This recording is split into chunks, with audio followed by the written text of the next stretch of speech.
Okay, here it is, guys. Big news, breaking Israel news. Exclusive. Burning of the red heifer takes place in preparation for the third temple. Oh my goodness, there's an altar. There's a cow on it. Okay. This is the red heifer sacrifice. Guys, this is the actual sacrifice. There's a dead animal here. They're saying this is an experiment. Let's read the article. We had rumors of this, but now we have a source giving us more detail. All right, let's take a look at it. We're going to move quickly. This is Numbers 19. It talks about the red heifer offering. We're not going to get into details. We have other videos. I'll post other videos on the red heifer. So if you don't know what it is, watch, study, learn, become educated. Okay? A major step was taken towards the reinstating of the temple service. It's not just a step, guys. This is a actual offering. You can see a dead animal. Okay? It's an offering. After an extensive study into the practical details of an actual heifer, howbeit not a red one, was burned in precisely the manner that will enable the Jewish people to be purified. Okay, we have the commandment. Okay, this is in Numbers 19. Again, we're not going to get into that. We're going to get into more of the details of the article. I will sprinkle you with clean water, and you shall be clean, and I will cleanse you from all your uncleanness. Ezekiel 36. All right, the red heifer is not a sacrifice per se, as burned in the area outside of the temple on the Mount of Olives. According to Jewish tradition, there have been 9 red heifers since the mitzvah, or commandment, was given on Mount Sinai. The 10th red heifer will be used in the area of the Messiah.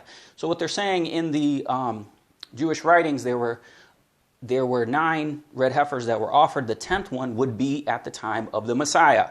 Okay?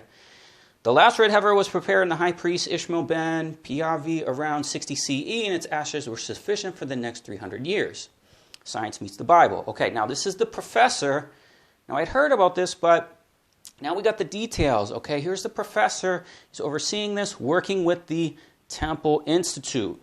Okay, he reported at a Temple Institute conference in his studies and the practical details reinstating the commandment of the red heifer. Professor Al-Nan has been involved in various areas of the research that link the Torah and science. His approach to this is to harness contemporary research techniques with the scholarship of Jewish studies.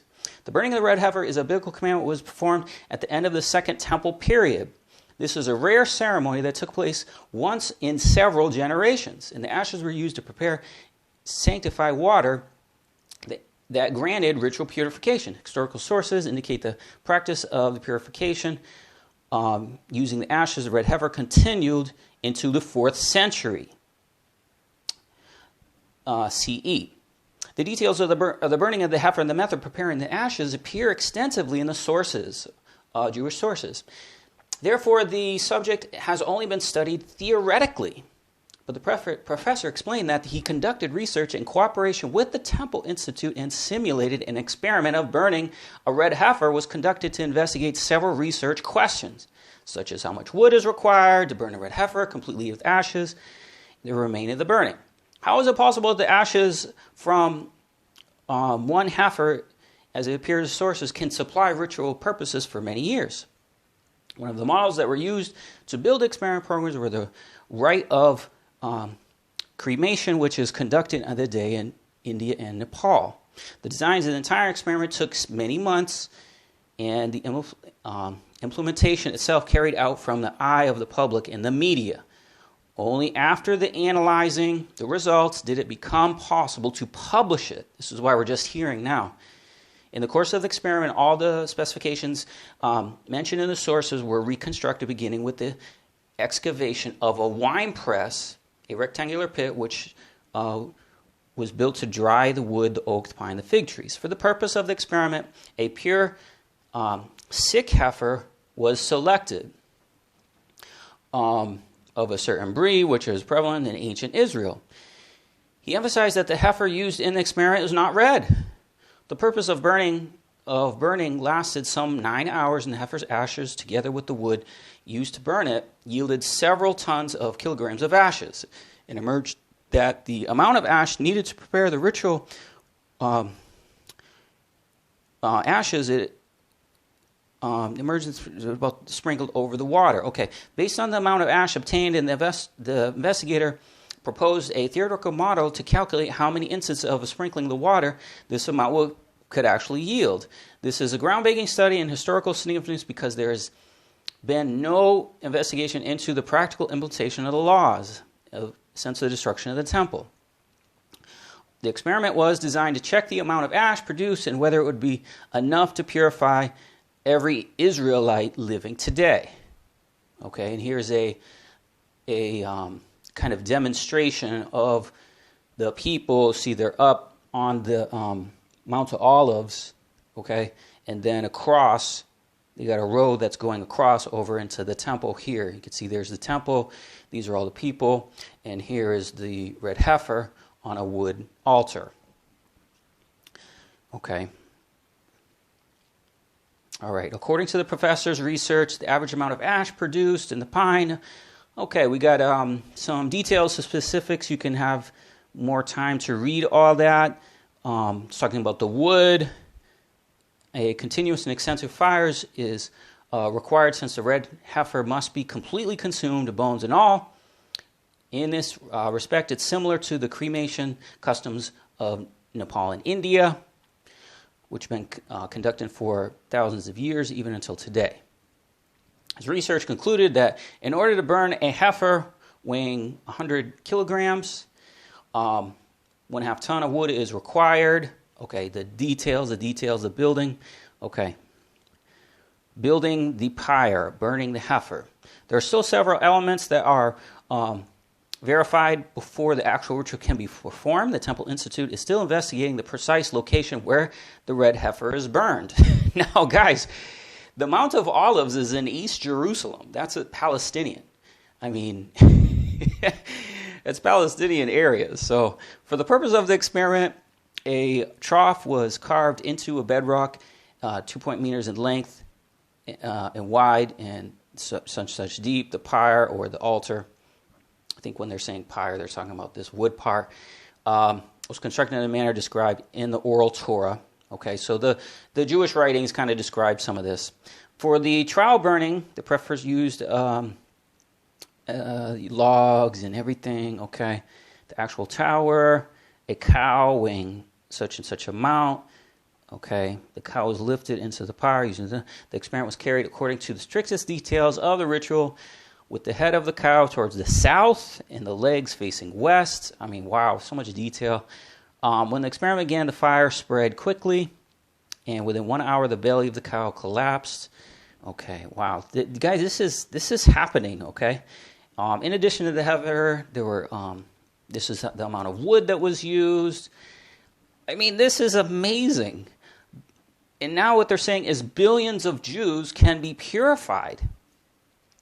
The next stage of the experiment was to determine how many people for the ash. Okay, and for a barrel, I mean, this is amazing. So they've determined the number of people from the ash that can be purified. The ritual purification requires only 1 drop to be sprinkled on each person or object. The purpose of the experiment used bunches of 3 branches of common hyssop dipped into the center meat of the water. And again, guys, you can read all the details in Numbers chapter 19 of the offering. On this basis, the professor determined the kilograms and the sprinkling, at least 660 billion sprinklings. He also noted that it is permitted to add wood. Each additional ton of wood would permit an additional 250 billion sprinklings. Wow. This is amazing. One step closer, but still in God's hands. All right, Rabbi Azariah Ariel has been charged with overseeing the research from the red heifer by the Temple Institute. In order for us to perform this mitzvah or commandment, we need a kosher red heifer to be born. Breaking Israel News. He told Breaking Israel News, this is in the hands of God. We know that this is rare, but we don't have the statistics to guess how rare it actually is. And this is rare, talking about finding a ritually pure red heifer, which they have several candidates. See what they say here. I could receive a phone call later today that a red heifer has been born, or it will be born in several years. We simply do not know. It's in God's hands. We still do not have a certifiable red heifer. This is a little bit contrary, guys. We can show you other videos where they do. And this is from the Temple Institute, so there's a lot of kind of disinformation here. We currently are checking out 2 calves. Okay, checking out 5 months old. Yeah, so we do know about those, guys. And there are others as well. For them to be considered heifers, as the Bible describes, they must be 2 years and 1 day old. There can be no blemish, no holes in the ear. If 2 hairs are not red, the heifer is unfit. There's a lot of issues, the hairs and everything. There's a lot of details about this, okay? This project certainly taught us a great deal, and there was a result of many years of research, and surely as the trial runs, we are ready for the ritual. Okay, so they're saying they're ready, but, I mean, we were showing you they're doing this. They're animals that are dying, okay? That's animal sacrifice. This certainly brought us closer to actualizing the return of the mitzvah, but from our side, the requirement to perform the ritual was established at Mount Sinai, and the mitzvahot, which is commandments, are not optional. We do not wait for them to float down from heaven. As Jews, we must do what we can to perform what God commanded. The Temple Institute in Jerusalem is working for 3 decades to educate the public and to make practical steps toward the third temple. Okay, well, this is already happening. So, guys, thanks for watching. This is part of a playlist on the third temple. But the red heifer, we have a sacrifice of an animal. The animal that was on there was not red, but the animal that was on there was dead.